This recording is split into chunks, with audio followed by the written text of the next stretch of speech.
রাসূলুল্লাহ সাল্লাল্লাহু আলাইহি ওয়াসাল্লাম মান আহদাথা ফি আমরিনা হাযা মা লাইসা ফীহি ফাহুরাত, যে ব্যক্তি আমাদের এই দ্বীনের মধ্যে নতুন কিছু প্রত্যাবর্তন করলো তা প্রত্যাখ্যাত। হাদিস বুখারী মুসলিমের 1718 নম্বর হাদিসের আরেকটা রাওয়াতে আছে, মান আমিলা আমালান লাইসা আলাইহি আমরুনা ফাহুরাত, যে ব্যক্তি এমন কোন আমল করে যার উপরে আমাদের নির্দেশ নেই তা প্রত্যাখ্যাত। তো আমি যে শুরুতে বললাম ফাইনা খায়রুল হাদিসি কিতাবুল্লাহ, মানে কি? মানে এখানে বলা হয়েছে যে প্রত্যেক বিদআত ভ্রষ্টতা জাহান্নামে নিয়ে যায়। বিদআত এমন একটা জিনিস যে আপনাকে সমাজে সবচেয়ে বেশি প্রচলিত, আপনাকে ইবাদত করলেই মনে হয় আপনি জান্নাতে চলে যাবেন, এরকম একটা ধারণা আপনার মধ্যে আছে। একটা জিনিস বলে রাখি, বেশি বেশি করার নাম ইবাদত নয়। অনেকে প্রশ্ন করেন যে রাসূল সাল্লাল্লাহু আলাইহি ওয়াসাল্লাম যা করছেন আমরা কি তা করতে পারি? ও রাসূল সাল্লাল্লাহু আলাইহি ওয়াসাল্লাম তো আমরা করতে পারি, তো রাসূল সাল্লাল্লাহু আলাইহি ওয়াসাল্লামের মতো আপনি করতে পারেন না, আবার রাসূল সাল্লাল্লাহু আলাইহি ওয়াসাল্লাম যেগুলো করেননি আবার সেগুলো করতে পারেন। মানে রাসূল সাল্লাল্লাহু আলাইহি ওয়াসাল্লাম যা করেছেন তাই তো করা সম্ভব না, এত বেশি করেছেন, তো আপনার কেন রাসূল সাল্লাল্লাহু আলাইহি ওয়াসাল্লামের অনুমতির বাইরে আবার যে অন্য কিছু করতে হচ্ছে? বুঝাতে পারলাম কিনা? বেশি বেশি করার নাম ইবাদত নয়। কোথাও কোরআন হাদিসে বলা হয়নি কে আছে, আল্লাহ ডাক দিয়ে বলেননি কে আছে আমার বান্দা যে সবচেয়ে বেশি ইবাদত করতে পারে, এ কথা আল্লাহ বলেননি।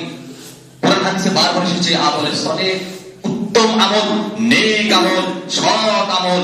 যেমনটা আপনারা দেখছেন যে 20 রাকাত তারাবি 8 রাকাত তারাবির ক্ষেত্রে কখনো কোয়ান্টিটি বিবেচনা করবেন না, যে আপনি বেশি রাকাত বেশি বেশি পড়লেন দেখে ভালো হয়ে গেলেন, এমনটা বিবেচনা করবেন না। আপনার 2 রাকাত 20 রাকাতের চাইতে বেশি শ্রেষ্ঠ হতে পারে যদি 2 রাকাত খুশু সহকারে কোয়ালিটি হয়, মানসম্মত হয়, হওয়ার মতো হয়, তাহলে 2 রাকাতই যথেষ্ট, 20 রাকাতের কোনো দামই নেই। আল্লাহ বলেননি যে কে বেশি করতে পারে। তাহলে এখন আরেক দল প্রশ্ন করেন আপনারা যে আচ্ছা এই যে যেমন সম্মিলিত দোয়া, একটা উদাহরণ হিসেবে টানছি, সালাতের পর সম্মিলিত দোয়া আপনাদের মসজিদে হয় না আমি জানি, কিন্তু আপনারা সবাই এইটা মনে করেই করেন না, যে মানে জেনে শুনেই করেন না, নাকি হলো যে মসজিদে করাইলে করতাম না করলে নাই? আমার মনে হয় এই ঘটনার মানুষ বেশি, যে মসজিদে করাই না দেখে করি না, কিন্তু জানেন না আসলে ঘটনা কি। তো দেখেন যেটা বলছিলাম যে ইবাদতের ক্ষেত্রে অনেকে জিজ্ঞেস করে যে বেশি করলাম, ওটা করলাম, সম্মিলিত দোয়া করলাম, তাই গুনাহ হবে? অবশ্যই হবে। শুধু গুনাহ হবে না, সেই আমল আপনাকে জাহান্নামে নিয়ে যেতে পারে। কি কারণে? শুনুন, আমি যদি আপনাকে বলি বেশি করার নাম ইবাদত নয়, আমি যদি আপনাকে বলি মাগরিবের সালাত আল্লাহ ফরজ করেছেন 3 রাকাত, আমি যদি 4 রাকাত পুরো করে দিয়ে পড়ি ভালো না? সিজদা আল্লাহর কাছে সবচেয়ে প্রিয়, তো আমি 1 রাকাত বেশি পড়লাম, আমার 2টা সিজদা বেশি হলো, সেই হিসেবে আমার কল্যাণ লাভ করার কথা, আল্লাহর সন্তুষ্টি লাভ করার কথা। তো আপনি তো বলবেন যে ওর সালাত বাতিল হয়ে গেছে, ও বেশি বাড়াবাড়ি, ও পুরস্কার করা বেশি। ঠিক সেক্ষেত্রে বুঝছেন যে মাগরিবের সালাত 3 রাকাত মানে 3 রাকাতই পড়তে হবে, 4র্থ রাকাত ওখানে যুক্ত করা যাবে না। এটাই হলো আল্লাহ তাআলার নির্দেশ।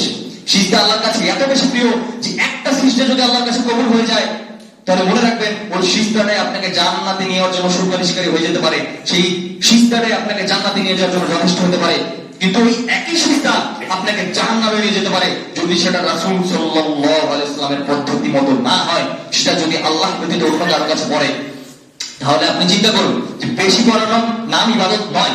রাসূল সাল্লাল্লাহু আলাইহি ওয়াসাল্লাম জীবনে এতবার সালাত আদায় করেছেন, এতবার সালাতের হাদিস বর্ণিত হলো যে তিনি সালাত আদায় করে পিছনে ঘুরলেন, সালাম ফিরিয়ে সাহাবীদের নিকট ঘুরলেন, আল্লাহুম্মা আনতাস সালাম ওয়া মিনকাস সালাম বলার পর ঘুরলেন, ঘোরার পর সাহাবীদের সাথে জিকিরে মশগুল হলেন। তারপরে একটা বর্ণনা আজ পর্যন্ত ছবি নাই যে তিনি কোনোদিন জীবনে কোনোদিন একটা জাল হাদিস জয়ী দুর্বল হাদিস নাই যে রাসূল সাল্লাল্লাহু আলাইহি ওয়াসাল্লাম কোনোদিন পেছনে ঘুরে সবাইকে নিয়ে দোয়া করেছেন কোনোদিন। বোঝাতে পারলাম কিনা? তো রাসূল সাল্লাল্লাহু আলাইহি ওয়াসাল্লাম কল্যাণের মূল, তার জীবন আদর্শই আমাদের জন্য আদর্শ, আমাদের জন্য অনুসরণীয়। তো সেক্ষেত্রে রাসূল সাল্লাল্লাহু আলাইহি ওয়াসাল্লাম করলেন না, আপনি এখানে কল্যাণ দেখেন কেন? আপনি এখানে কিভাবে কল্যাণ দেখেন যেখানে রাসূল সাল্লাল্লাহু আলাইহি ওয়াসাল্লামের অনুমতি নেই? এখনো মক্কা মদিনা সৌদি আরবে দেখবেন যে এখনো সেই 1400 বছর থেকে এখন পর্যন্ত সম্মিলিত দোয়া হয় না। যারা হজে গেছেন দেখে আসছেন, তা আপনার দেশে আপনারা মনে করেন যে আপনারাই হক একটু বেশি। এরকম অসংখ্য বিষয় আছে। জায়নামাজের দোয়া নিয়ত করেন আপনারা, সময় খুবই সংক্ষিপ্ত, আমি জাস্ট নিয়তটা একটু বলি। সালাত শুরুর আগে কোনো আলাদা মুখে উচ্চারণ নিয়ত রাসূল সাল্লাল্লাহু আলাইহি ওয়াসাল্লাম করেন। নিয়ত অর্থ কি? সংকল্প। নিয়ত অর্থ কি? সংকল্প, মানে দৃঢ় একটা সংকল্প নেয়া। আমি যখন আজকে খুতবা দেওয়ার জন্য বের হয়েছিলাম, তো তখন আমি কি একবারে মুখ দিয়ে দাঁড়িয়ে বলছিলাম পশ্চিম দিকে হয়ে যে আমি এখন খুতবা দেওয়ার উদ্দেশ্যে বের হলাম, তারপর কি আসছি? আমি সকালে ঘুম থেকে উঠছি, মানে আমার মাথায় সেট হয়ে আছে যে তাড়াতাড়ি গোসল করছি, তাড়াতাড়ি রেডি হচ্ছি। তার মানে কি আমার মনে একটাই এখন সংকল্প যে আমাকে খুতবা দিতে যেতে হবে, 12টার আগে পৌঁছতে হবে। এই যে আমার পৌঁছতে হবে, এই যে প্রেরণাটা, এই যে তাড়নাটা, এটাই হলো নিয়ত। আপনি খুব সুন্দর করে বের হয়ে বাসায় পানির দিকে যাচ্ছেন, তার মানে কি আপনি মনে মনে সংকল্প করে ফেলেছেন যে আপনি উজু করবেন এখন। এইটাই হলো নিয়ত। মুখ দিয়ে আপনাকে বলতে হবে না যে আমি এখন উজু করতেছি, আমি এখন আসরের 2 রাকাত সালাত আদায় করবো। মানে আল্লাহ আপনার মুখ দিয়ে শুনতে চাইনি কখন। রাসূল সাল্লাল্লাহু আলাইহি ওয়াসাল্লামের আদর্শ এটা ছিল না। আপনি সালাতের জন্য দাঁড়িয়েছেন, মানে আপনি সালাত আদায় করছেন। কিসের জন্য আসছেন আপনি ভালো করে জানেন। মসজিদে আসছেন, আপনি জানেন না কিসের জন্য আপনি আসতেছেন? তো এইটাই সালাতের নিয়ত। আলাদা করে নিয়ত নাই, জায়নামাজের আলাদা কোনো দোয়া নাই। এই মৃত ব্যক্তিকে মাটিতে শোয়ানোর সময় যখন বলছেন যে মিনহা খালাকনাকুম ওয়া ফিহা নুইদুকুম ওয়া মিনহা নুখরিজুকুম তারাতান উখরা, যেটা বলছেন, এখন অনেকে বলে যেটা তো কোরআনের আয়াত। বলতে পারবো না, অবশ্যই এটা কোরআনের আয়াত। তখন আমি যদি মসজিদে ঢোকার সময় বলি আলিফ লাম মিম যালিকাল কিতাবু লা রাইবা ফিহি, হবে? যে দোয়া যেখানের জন্য প্রযোজ্য, কেন আমি তো ছুঁড়ে বলছি, আমি তো কোরআনের বর্ণিত আয়াতই বলছি, তাহলে আমার কেন হবে না? কারণ মসজিদে ঢোকার জন্য আলাদা দোয়া বর্ণিত, আমি নিজে কোনো আয়াতকে দোয়া বানিয়ে নিতে পারবো না। কবরে রাখার সময় রাসূল সাল্লাল্লাহু আলাইহি ওয়াসাল্লাম বর্ণিত এই কোরআনের এই আয়াতটি দোয়া হিসেবে বিবেচিত নয়, তাই আমরা এইটা অ্যাভয়েড করবো। এটা কখনোই করবো না, এটা হলো বিদআত, আমল ধ্বংস করবে। বলছিলাম সম্মিলিত দোয়ার কথা, অনেক কথা মাথায় চলে আসছে উদাহরণ দেওয়ার মতো, কিন্তু সময় নাই। তো সম্মিলিত দোয়ার ক্ষেত্রে জিনিসটা বলি যে রাসূল সাল্লাল্লাহু আলাইহি ওয়াসাল্লাম কিভাবে চাইতে বলেছেন, ওয়াস্তাঈনু বিস-সাবরি ওয়াস-সালাহ, সূরা বাকারার 45 নম্বর আয়াতে বলছে তোমরা আমার কাছে চাও সবর এবং সালাতের মাধ্যমে। মানে চাওয়ার একটা বড় মাধ্যম হলো সালাত। আপনারা অনেককে আমি বলতে শুনেছি যে কয়েক দোয়া উঠে দিয়েছে, কয়েকদিন পর সালাত উঠে দিও।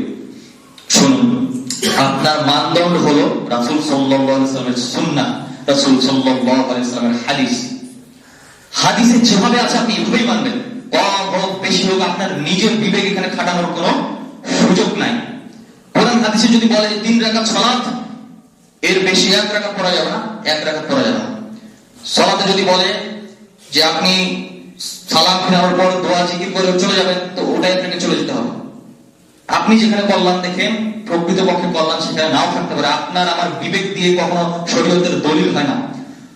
একটা জিনিস বলি, শরীয়তের দলিল আপনার বিবেক দিয়ে হয় না। আপনার বিবেকের যুক্তি কখনো শরীয়তের দলিল নয়, বরং শরীয়তের দলিলটাই হলো যুক্তি। বোঝাতে পারলাম কিনা?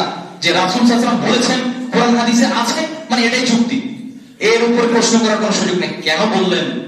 ওটা তো অমুক ছিল, আসরের তো 4 রাকাত সালাত, মাগরিবের কেন 3 রাকাত হলো? মানে আপনার বিবেক যুক্তি নয়। কোরআন হাদিসে বলেছে, কোরআন হাদিসে দলিল আছে, এই দলিলটাই যুক্তি। আর আপনার বিবেক কখনো যুক্তি নয়। বিবেকের যুক্তি কখনো শরীয়ত নয়। আপনার বিবেকে যদি 1000টা কল্যাণ মনে হয়, কিন্তু সেটা যদি রাসূল সাল্লাল্লাহু আলাইহি ওয়াসাল্লামের সাথে না মেলে, কোরআন হাদিসের সাথে না মেলে, তাহলে সেটা প্রত্যাখ্যাত। তো যেখানে একটা করে সুন্নাত বিদআত, কোন এক সালাফ সালিহিন বলেছিলেন, যেখানে একটা করে সুন্নাত বিদায় নেয়, যেখানে একটা করে ফজিলত বিদায় নেয়, সেখানে একটা করে বিদআত ঢুকে পড়ে। যেমন সালাতের পর যে সম্মিলিত দোয়ার কথাটা এসেছে, আপনারা এটা প্রচলিত, মুখে মুখে এসেছে। তো আপনি মনে করেন আগে থেকে মেনে আসছেন, দেখে যদি মানবেন, তাহলে একটা হিন্দু কিভাবে হেদায়েত হবে আমাকে বলেন? সে তো বলবে যে আমি জন্ম থেকেই দেখে আসলাম, আমার 14 গোষ্ঠী সারা জীবন সবাই পূজা করলো, তাহলে আমি কেন করবো না? বলতে পারে না, এই যুক্তি দিতে পারে না। তাহলে তো কারো কখনো হেদায়েত সম্ভব না। সত্য এমন না যে পারিবারিক সূত্রে পাওয়া, সত্য এমন জিনিস যে যখন সামনে প্রকাশিত হয়ে যাবে তখনই তা গ্রহণ করতে হবে। তো যেখানে একটা করে সুন্নাত বিদায় নেয়, যেটা বলছিলাম, এই কথাটা বলে সংক্ষেপ শেষ করবো ইনশাআল্লাহ আমাদের ফিকিল্লাহ। তো যেটা দেখা যাচ্ছে যে যেটা একটা করে ইবাদত, একটা করে সুন্নাত উঠে যায়, একটা করে ফজিলতপূর্ণ আমল, একটা সুন্নাত যখন বিলুপ্ত হয়ে যায়, তখন সেখানে একটা করে বিদআত অটোমেটিক্যালি চলে আসে। যেমন আপনারা বুঝবেন কিনা যে সায়েন্স ফিজিক্স যদি বুঝেন, রসায়ন যদি বুঝেন, যে একটা গ্লাস যদি অর্ধেক পানি থাকে অর্ধেক ফাঁকা থাকে, তাহলে সেই গ্লাসটা অর্ধেক ফাঁকা নয়, অর্ধেক বাতাস দ্বারা পূর্ণ থাকে। একটা বোতল যদি বন্ধ করে ঢাকা স্থানটা বন্ধ করে যদি সিপি লাগিয়ে দেন, দেখবেন যে বোতলটা ওই চাপানো অবস্থায় আছে, আর সোজা হবে না। যতক্ষণ ওর মধ্যে বাতাস ঢুকে ততক্ষণ বোতলটা সোজা হবে না। পানির পর যে অংশটা ফাঁকা আছে, এই অংশটা ততক্ষণ ফাঁকা হবে না যতক্ষণ না ভেতরে বাতাস না ঢুকে। তো অটোমেটিক্যালি বাতাস ঢুকে যায়, বাতাস ঢুকাতে হয় না, পানি ঢুকাতে হয়, কিন্তু অটোমেটিক্যালি বাতাস সেই জায়গাটা পূরণ করে নেয়। ঠিক সেরকম ভাবে যখন একটা করে সুন্নাত উঠে যায়, একটা করে ফজিলতপূর্ণ আমল উঠে যায়, সেখানে একটা করে বিদআত ঢুকে যায়। আপনার মস্তিষ্ক প্রসূত ইবাদত শুরু করে দেন। যেমন ফরজ সালাতের পর আপনাদের এখানে জিকিরের চার্ট আছে কিনা আমার জানা নাই, দেখবেন যে অসংখ্য হাদিস, কেউ যদি অসংখ্য দোয়া, ফরজ সালাতের পর দোয়া কবুল হয়, তবে কোন দোয়া? যেগুলো হাদিসে বর্ণিত দোয়া আছে এগুলোই দোয়া। এই জিকির গুলো করছেন, এই জিকিরের মাঝে দোয়া আছে। সালাতে নিজেও দোয়া, সালাতের শুরু থেকে লাস্ট পর্যন্ত সবই দোয়া। আল্লাহুম্মা বাইদ বাইনা ওয়া বাইনা খাতায়ায়া কামা বা'দতা বাইনা মাশরিক ওয়াল মাগরিব। হে আল্লাহ, পূর্ব এবং পশ্চিমে যত দূরত্ব আমার এবং আমার গুনাহসমূহের মাঝে এরকম দূরত্ব করে দাও। প্রত্যেকটা দোয়া শুরু থেকে শুরু করে যে মাসুরা আছে যে আল্লাহ আমাকে ক্ষমা করো, এই প্রত্যেকটাই দোয়া। প্রত্যেকটাই তো আপনি বুঝেন না, তাই আপনি হয়তোবা বললে, আপনি হয়তোবা দোয়া করলে খুব কমই আল্লাহর কাছে চাইতেন, কিন্তু আল্লাহ যে দোয়াগুলো শিখিয়ে দিয়েছেন, মানে এর বাইরে আপনার চাওয়া থাকতেই পারে। তারপরে যদি থাকে, আপনি একা একা আল্লাহর কাছে চান না যে আল্লাহ আমার জুতার ফিতাটা ছিঁড়ে গেছে, এটা আল্লাহ চাইতে বলছেন। জুতার ফিতা ছিঁড়ে গেল, আল্লাহর কাছে চান, হে আল্লাহ আমার ফসলটা তো খুবই খারাপ অবস্থা, আল্লাহ হে আল্লাহ তুমি আমাকে সফলতা দান করো, আল্লাহ আমি দারিদ্রের মধ্যে পতিত হচ্ছিলাম, তুমি আমাকে উদ্ধার করো আল্লাহ। তখন দেখবেন আল্লাহ আপনাকে অন্যকে উদ্ধার করে দিচ্ছে। এই দোয়া কি আপনার ইমাম করে দিতে পারবে? ইমাম আপনার জন্য নিজেরও দোয়া করতে পারে না, আপনারও দোয়া করে দিতে পারবে না। এটা বাহ্যিক যুক্তি দিলাম, কিন্তু শরীয়তের যুক্তি রাষ্ট্র করেন নাই মানে যাবে না। তো যেটা বলছিলাম যে একটা করে সুন্নাত যেখানে উঠে যায়, তো সুন্নাত কিভাবে উঠে যায়? যে সালাতের পর জিকির গুলো করতে বলেছেন আল্লাহ রাসূল সাল্লাল্লাহু আলাইহি ওয়াসাল্লাম। এরপরও কারো যদি চাওয়ার থাকে, পার্সোনালি আল্লাহর কাছে নিরিবিলি চান, আপনার সাথে আল্লাহর সম্পর্ক, কোন ইমামকে কখনো মাধ্যম হিসেবে গ্রহণ করার দরকার নেই। ইমামের কাছে দোয়া চাইতে পারেন, একটা নেককার মানুষের কাছে দোয়া চাইতে পারেন যে শাইখ আমাকে একটু, আমার জন্য একটু দোয়া করেন, আমার খুব অভাব চলতেছে, আমার মেয়েটা পরীক্ষা পাস করে নি, আমি তো মুখ দেখাতে পারছি না, এবার যেন ভালোভাবে পাস করে আসে। আমার মেয়েটা তো অন্য কারোর সাথে রিলেশন করে, আল্লাহ তাকে বুঝ দান করো। আপনি রাতে উঠে কাঁদেন, এটা আপনার দোয়া, আপনি কেন অন্যের আশায় বসে থাকেন? তো সুন্নতি দোয়াগুলো পড়ার পরেও যদি কারো দোয়া বাকি থাকে, সে পার্সোনালি আল্লাহর কাছে চাইতে পারে, তার সাথে আল্লাহর সম্পর্ক। কিন্তু যখন সুন্নত গুলো উঠে গেছে, মানে আপনি সালাত আদায়ের পর, সালাম ফিরানোর পর আপনি এখন একটা অপেক্ষা করেন যে কখন দোয়া করবে, চলে যাই, মানে এছাড়া আপনার আর কোনো কাজ নেই এখানে। মানে সুন্নতটা উঠে গেছে। সুন্নত ছিল তো সালাতের পর অন্তত 2 থেকে 5 মিনিট, 5 মিনিট অন্তত 2 থেকে 3 মিনিট লাগার কথা। যে দোয়াগুলো আপনি মিনিমাম আর কি কিছু হলেও পড়তে চান, যে চার্ট আছে আপনাদের কাছে, চার্ট দেওয়ার ব্যবস্থা করে দিয়েছিলাম। আব্দুল্লাহ মামুন ভাই আসলে আছে না? আচ্ছা, মাশাআল্লাহ আছে। এই সালাত যেগুলো সহজ লাগে, সবচেয়ে ছোট ছোট দোয়াগুলো করেন না, এখানে কি আছে জানেন? আচ্ছা, আল্লাহুম্মা ইন্নী আউযু বিকা মিনাল হাম্মি ওয়াল হাযানি, এই দোয়ার মধ্যে আছে। তার মানে কি? হাম্মি মানে কি? হে আল্লাহ আমাকে দুশ্চিন্তা থেকে বাঁচাও, ওয়াল হাযানি আমাকে দুঃখ থেকে বাঁচাও, ওয়াল হাম্মি ওয়াল হাযানি ওয়াল আজজি আল্লাহ আমাকে অক্ষমতা থেকে বাঁচাও, ওয়াল কাসলি ওয়াল কাসালি আল্লাহ আমাকে অলসতা থেকে বাঁচাও, ওয়াল দালাই দাইনি আল্লাহ আমাকে ঋণগ্রস্ততা থেকে বাঁচাও, ওয়ালাবাতুর রিজাল আল্লাহ আমাকে মানুষের জোর জবরদস্তি থেকে বাঁচাও। আপনি কোনোদিন আল্লাহকে সেই দোয়া করতেন? আল্লাহ এই দোয়া শিখিয়ে দিয়েছেন। এই দোয়া মুখস্থ করার কারণে আপনার কত কিছু চাওয়া হচ্ছে আল্লাহর কাছে, অথচ আপনি জানেন না। যখন একটা সুন্নত উঠে গেছে, তখন আপনার কাছে কোন এক যুগে তৈরি হয়ে গেছে যে তাহলে একটা তো এখানে ইবাদত না হলে খাপছাড়া লাগতেছে, একটা ঢুকাই দিল, এভাবেই চলছে। এখন আপনার আরেকটা প্রশ্নের উত্তর আমি দিই, আপনি বলবেন যে তাহলে এতদিন আমাদের বড় বড় আকাবির, বড় বড় আলিম যেগুলো করে গেছেন, তারা কি ভুল করেছেন? আমি বলবো যে আপনার আলেমের জান্নাতের সার্টিফিকেট দেখান। আপনি এতটা নিশ্চিত কি করে বলেন যে আপনার আলেম জান্নাতি, এজন্য আপনার আলেম ভুল করতে পারে না?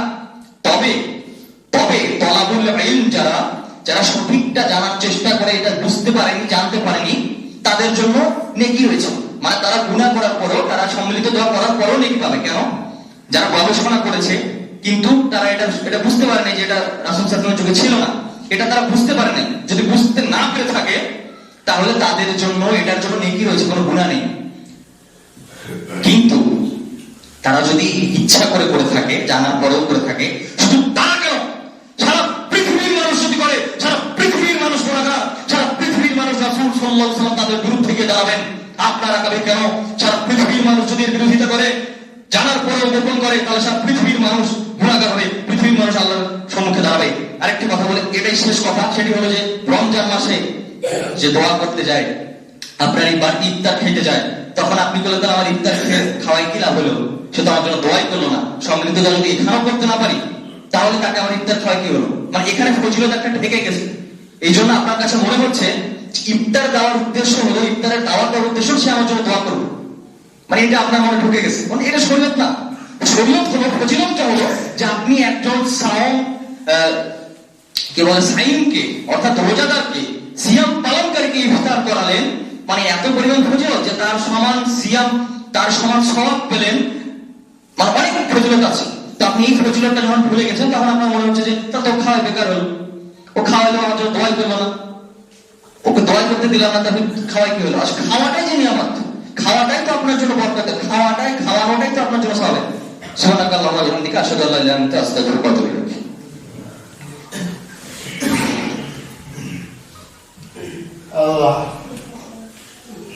আলহামদুলিল্লাহ ওয়াহদাহু ওয়াসসালাতু ওয়াসসালামু আলা মান লা নাবিয়্যা বা'দাহু। আউযু বিল্লাহি মিনাশ শাইতানির রাজীম। বিসমিল্লাহির রাহমানির রাহিম। ইয়া আইয়ুহাল্লাযীনা আমানু ইযা নুদিয়া লিস-সালাতি মিন ইয়াউমিল জুমআহ ফাসআউ ইলা যিকরিল্লাহি ওয়া যারুল বায়' যালিকুম খায়রুল লাকুম ইন কুনতুম তা'লামুন। ফাইযা কুদি'াতিস-সালাতু ফান্তাশিরু ফিল আরদি ওয়াবতাগু মিন ফাদলিল্লাহ ওয়াযকুরুল্লাha কাসীরান লা'আল্লাকুম তাত্তাকুন। وإذا رأوا تجارة أو لهوا انفضوا إليها وتركوك قائما قل ما عند الله خير من الله ومن التجارة والله خير الرازقين। হে আল্লাহ, দুনিয়াব্যাপী যে বিপর্যয় চলছে, মুসলমানরা সারা পৃথিবীতে নির্যাতিত, হে মহান রব, আমাদেরকে আপনি কিছু করার তৌফিক দান করুন। আমরা যেন ধ্বংসের দ্বার প্রান্তে না দাঁড়িয়ে যাই, তাদের জন্য কিছু করতে পারছি না বলে আমাদের যেন আমাদের উপরে অবতীর্ণ না হয়। আল্লাহ তুমি আমাদের রক্ষা করো, তুমি আমাদের ক্ষমা করো আল্লাহ। সবাই বলেন আল্লাহুম্মা আমিন। এই সময় দোয়া কবুল হয়। সেই ফিলিস্তিনি শিশুটা যার কোনো দোষ নেই, এই মুহূর্তে গতকাল রাতে দেখলাম যে শীতে একজনের হাত জমে, আপনি তো ফজরের সময় উঠে উঁচু করতে পারছেন না পানি দিয়ে, এত ঠান্ডা, আর তারা বরফ ঠান্ডায় ঝড়ে আর ইসরায়েলের আগ্রাসনে তাদের হাতে রক্ত জমে গেছে, উপর দিয়ে দেখা যাচ্ছে লাল হয়ে গেছে। তারা তো খাচ্ছে কি, আগের জন্য বলেছিলাম হয়তো, বা আমি আগে যখন বক্তব্য দিয়েছিলাম তখনও বলেছিলাম যে তারা ঘাস দিয়ে খাচ্ছে, ঘাসের স্যুপ বানিয়ে খাচ্ছে। খাবারের এত সংকট, খাবারের সংকট, থাকার সংকট, তার উপর ঝড় বৃষ্টি, তুষার ঝড়, এত কিছু ঘিরে তারা কি করে বেঁচে আছে আল্লাহ। আমার ভাই হলে, আপনার সেই কোলের ছোট্ট সন্তান হলে আপনি কি করে সহ্য করতেন? কিন্তু আমাদের তো আল্লাহ তাআলা একটা মুমিনদেরকে থাকতে বলেছেন একটা অঙ্গের মতো। হে আল্লাহ, আমরা যে তাদের জন্য কিছু করতে পারছি না, হে আল্লাহ আমাদের জন্য আল্লাহ ক্ষমা করে দেন। সকলে বলে আল্লাহুম্মা আমিন। হে আল্লাহ, তাদেরকে মাফ করে দিন আল্লাহ, তাদেরকে রক্ষা করুন, তাদের প্রতি আপনার আরশ থেকে রহমত নাযিল করুন আল্লাহ, এবং এই ইসরায়েলি বাহিনীকে আমাদের চোখের সামনে ধ্বংস করে দিন। দুনিয়াতে এমন দৃষ্টান্ত স্থাপন করে দিন আল্লাহ, আখিরাতে তাদের ভয় রাখবেন ইনশাআল্লাহ। আল্লাহ দুনিয়াতে তাদের এমন আযাব দিন যেন দুনিয়ার মানুষ, পৃথিবীবাসী দেখে নেয় যে তারা কি কাজ করেছিল, তাদের কি পরিণতি হয়েছিল। সকলে বলে আল্লাহুম্মা আমিন। সম্প্রতি যারা আনজাস্ট কিলড, মানে অন্যায্যভাবে খুন হয়েছে, অপরাধ না করে খুন হয়েছে, অন্যায্যভাবে খুন হয়েছে, অন্যায্যভাবে মৃত্যুবরণ করেছে, কেউ কেউ সরাসরি গুলিতে, কেউ কেউ ধীরে ধীরে ধুকে ধুকে মরে গেছে, আল্লাহ সবাইকে তুমি ক্ষমা করে দিও, তোমার জান্নাত দান করো আল্লাহ। হে আল্লাহ, তারা বড় অসহায় আল্লাহ, আমরা বড় অসহায় আল্লাহ, তাদের জন্য কিছু করতে পারিনি, তারা বড় অসহায় আল্লাহ, তাদেরকে তুমি ক্ষমা করে দাও। তারা মাজলুম আল্লাহ, তাদেরকে তুমি ক্ষমা করে দিয়ে, তোমার বিশাল দয়ার ভান্ডার থেকে ক্ষমা করে দিয়ে তাদেরকে তুমি জান্নাত নসিব করো আল্লাহ। আল্লাহুম্মা আমিন। ইন্নাল্লাহা ইয়ামুরু বিল আদলি ওয়াল ইহসান ওয়া ইতা'i যিল কুরবা ওয়া ইয়ানহা 'আনিল মুনকার ওয়াল্লাহু ইয়া'iদুকুম লা'আল্লাকুম তাযাক্কারুন ফাযকুরুনি আযকুরকুম ওয়াশকুরু ওয়া লা তাকফুরুন। সূরাতুল ফাতিহা।